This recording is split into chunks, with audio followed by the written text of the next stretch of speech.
Hello friends, welcome back to the mini video guys and my YouTube channel guys. Today friends we are going to talk about guys how can we off raise to wake setting in a Realme phone. Friends, you want to off guys your raise to wake setting in a Realme phone. So friend, how can you off today? I will show you in this video guys. So before starting video, friend, first of all please subscribe the channel guys, click the bell icon and like the video. So when open your phone setting to off your raise to wake.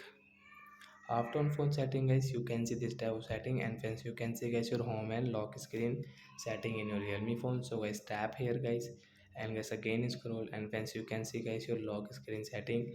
And guys first setting as you can see your raise to wake guys, you want to off. Right side this blue icon guys, tap here to off your raise to wake. Then guys your raise to wake setting will not work. You can check guys, if you take your phone, so it will not on automatic.